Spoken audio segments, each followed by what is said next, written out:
जय माता दी। हर हर महादेव। आषाढ़ महीने के गुप्त नवरात्रि इस बार 26 जून 2025 से 4 जुलाई 2025 तक रहेंगी। इस दौरान अगर आप कोई विशेष कार्य नियम नहीं ले पाते हैं, अपने घर पर एक दीपक का नियम लेकर आप अपनी सब मनोकामना को पूर्ण कर सकते हैं। हार रहे हैं, दुख पा रहे हैं, रोग कर्ज में आपका जीवन है, पुत्र प्राप्ति की इच्छा है, विवाह का जो है बात नहीं बन पा रही है, नौकरी ट्रांसफर के लिए परेशान है, तो माता रानी के समक्ष आप यह कार्य एक बार करके देखिएगा। कोई भी परेशानी जो लंबे समय से आपको तंग कर रही है उसका निदान होना ही है। गुप्त नवरात्रियों में आप सभी जानते होंगे माता रानी की 10 महाविद्या और 9 स्वरूपों का पूजन होता है। साल में 4 नवरात्रि आती है, 2 प्रत्यक्ष और 2 गुप्त। गुप्त नवरात्रि में गुप्त तरीके से कोई भी कार्य किया जाए। ऐसा नहीं है कि तांत्रिक विद्याएं ही इस समय सफल होती हैं, सामान्य गृहस्थ जीवन में भी सरलतम तरीके से अगर इन कार्यों को कर लिया जाए तो लाभ तो होता ही है। देखिए, माता रानी प्रत्यक्ष हैं, चमत्कारी हैं।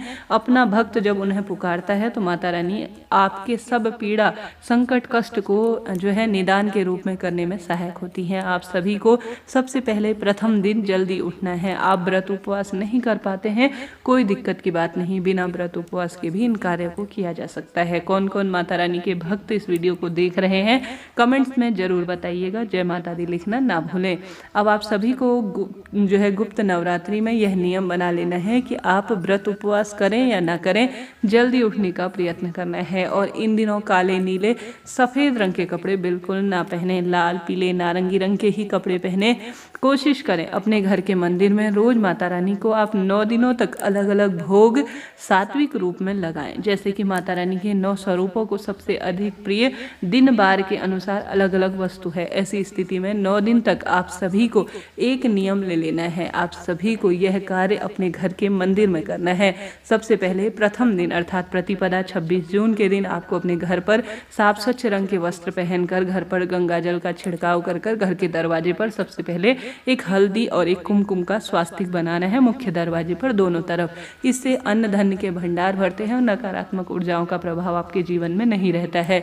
लाल रंग का एक वस्त्र बिछाकर उसमें माता रानी की प्रतिमा फोटो को विराजित करें। इच्छा आपकी है, आप चाहें तो कलश स्थापना कर सकते हैं, नहीं तो आवश्यक नहीं है। मात्र रोज एक जल का लोटा कलश के रूप में माता रानी के समक्ष रखें और जो है रोज एक नियम बना लीजिए कि माता रानी को आप स्वच्छता की भावना से सुबह और शाम नियमित रूप से एक लौंग का जोड़ा लेकर, क्या लेना है, लौंग का जोड़ा लेना है। और माता रानी के समक्ष आपको प्रथम दिन प्रार्थना करनी है, अपनी कुल देवी मैया का ध्यान करना है कि हे माता रानी, आपके आषाढ़ गुप्त नवरात्रि में मैं प्रथम दिन से नियम ले रही हूँ कि अन्य देवी देवताओं के नाम से मैं एक अलग दीपक लगाऊंगी, वहीं आपकी नवरात्रि के 9 दिनों में मैं एक अलग से दीपक लगाने का प्रयत्न करूंगी। देखिए, माता रानी की जोत जो है आप सभी जानते होंगे, कई तरह से संकेत भी मिलते हैं आपकी पूजा आराधना सफल होने के। ऐसी स्थिति में अगर आप माता रानी के समक्ष रोज 9 दिनों पर उनकी मूर्ति प्रतिमा को अपने घर के मंदिर से थोड़ा सा अलग एक चौकी से स्वरूप में आप विराजित कर लीजिए। लाल रंग का वस्त्र बिछाकर एक माता रानी की जो मूर्ति प्रतिमा है उसे स्थापित कर माता रानी को तेल का दीपक भी प्रिय है, घी भी उन्हें प्रिय है।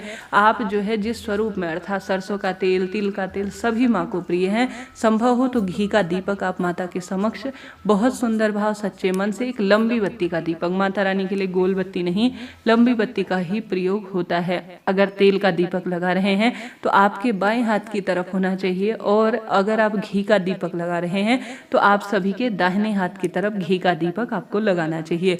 लंबी बत्ती का प्रयोग अगर आप करते हैं तो निरंतर वंश में वृद्धि होती है, घर में धन लक्ष्मी के आगमन की राह खुलते हैं और निरंतर हर कार्य में एक गति प्रदान होती है। तो नियम बना लीजिए, इन नवरात्रि के 9 दिनों में सुबह शाम आप जो नियमित अपने घर के मंदिर में पूजन करते हैं गुप्त नवरात्रि में एक कामना के तहत कि हे माता रानी, आपके जो गुप्त नवरात्रि में मैं गुप्त तरीके से आपके समक्ष आपकी ज्योत प्रज्वलित कर रही हूँ। देखिए, अखंड दीपक के तो अलग अलग नियम है, जैसे कि अखंड दीपक में घर के दरवाजे बंद नहीं किए जाते, स्वच्छता का बहुत ध्यान रखा जाता है, अखंड ज्योत बीच में बुझने ना पाए इस चीज का ध्यान रखा जाता है। तो यह चीज़ें जो है बहुत नियम धर्म की होती हैं, तो इन चीज़ों को आप ना कर पाएँ तो साधारण सरल तरीके से माता रानी के समक्ष इन गुप्त नवरात्रि में रोज शुद्धता का भाव तो आपको शाम के समय जरूर रखना है। जैसे दिन भर आप लाइट बात गए हैं तो शाम को आप एक वस्त्र बना लीजिए, भले ही गाउन हो, सूट, साड़ी हो, जो भी हो, आप जो है उसे चेंज कर कर शाम को कुल्ला इत्यादि कर कर जल के छींटे देकर माता रानी का आपके घर पर, जैसे बाजार से आप शुद्धता का भाव रखते हुए इमरती, जलेबी, लड्डू दिन बार के अनुसार जो आप बनवा कर ला सके, या अपने घर पर जो हलवा पूड़ी जो है चने इत्यादि रोज नारियल इत्यादि जो भी आप ला पाएँ रोज 9 दिनों तक माता को समर्पित करें। और साथ के साथ आप सभी एक दीपक के नियम को रोज करें। कहने का अर्थ है आप भोग प्रसाद समर्पित कर देंगे, दीप लगा देंगे माता रानी को 9 दिनों में, सुहाग की सामग्री, चूड़ी, मेहंदी, बिंदी जो भी आपके पास है उन्हें समर्पित कर देंगे, तो इससे माता रानी प्रसन्न हो जाएंगी। साथ के साथ आप दुर्गा चालीसा, दुर्गा सप्तशती या दुर्गा मैया से संबंधित किसी मंत्र का जाप कर कर माँ को भोग लगाकर, दीपक लगाकर अगर आप वहाँ पर बैठकर पाठ करते हैं किसी विशेष मनोकामना के तहत, जैसे नौकरी है या बच्चों के विवाह है, कर्ज की दिक्कत है, तो माता भगवती आपकी सुनती जरूर है। आप जो है आप उनको मात्र स्वरूप में पुकार कर तो देखिए, आपके जीवन की कोई भी बाधा पीड़ा हो उसका निदान तो होना ही है। 1 रुपया खर्च नहीं होगा, परंतु आपको शास्त्रों में कही गई इस बात का सुंदर परिणाम देखने को मिलेगा। अपने घर के मंदिर में से जो है किचन में से जल का लोटा भरे, उसमें लौंग का जोड़ा डालें, माता रानी के समक्ष जो भोग प्रसाद 9 दिनों तक अलग अलग स्वरूप में आप उन्हें लगाएं, तो उसमें लौंग का जोड़ा समर्पित करें और साथ के साथ भोग प्रसाद समर्पित करेंगे, तो यह कार्य भी बहुत है। कहने का अर्थ है साथ के साथ हमने दुर्गा चालीसा पढ़ ली, दुर्गा आरती पढ़ ली या दुर्गा मैया के किसी मंत्र का जाप कर लिया, तो यह अपने आप में एक सिद्धि के स्वरूप में है, जो गुप्त रूप से किया जाए तो लाभ तो होता ही है। माता रानी आपकी भक्ति भावना देखती हैं, आपका सच्चा मन देखती हैं। अगर सही नियम विधि से आप 9 दिनों तक इस नियम का पालन कर लेते हैं तो 9वां दिन आने तक आपकी कार्य सिद्धि हो जाती है। साथ के साथ माता रानी को सबसे अधिक प्रिय है लाल फूल, नारियल का भोग, लौंग के जोड़े की माला। इन 9 दिनों में आप यह नियम बना लेंगे कि आपको यह कार्य करना ही है, तो बहुत सुंदर इसके परिणाम मिलते हैं। सुबह शाम अपने घर में धूप दीप में गूगल और कपूर की आरती कर लेने से भी माता रानी प्रसन्न हो जाती है। माता का स्वरूप है कन्या का।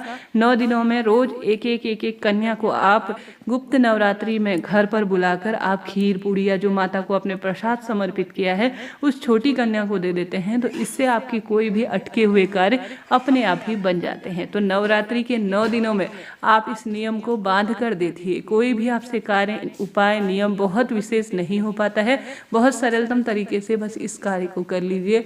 कोई भी दुख तकलीफ पीड़ा संकट हो उसका निदान होता है और आपके जीवन में, परिवार में माँ भगवती की कृपा बनी रहती है। आशा है, उम्मीद है आप यह कार्य करेंगे और अपने जीवन की सभी बाधा, टेंशन और सभी पीड़ाओं से माता रानी की मुक्ति के लिए आप कहेंगे, तो कार्य तो आपको होना ही है। जब बालक जो है हर स्वरूप में हार जाता है, सिर्फ माता रानी की आराधना के लिए इतना सा कार्य गुप्त नवरात्रि में कर लेता है, उसके भाग्य चमकते हैं। हालांकि कार्य तो कई हैं जो किए जा सकते हैं, जैसे यज्ञ, हवन, मंत्र जाप और विशेष आराधना और विशेष उपाय। धीरे धीरे इनकी जानकारी आपको चैनल पर मिलेगी। राधे राधे।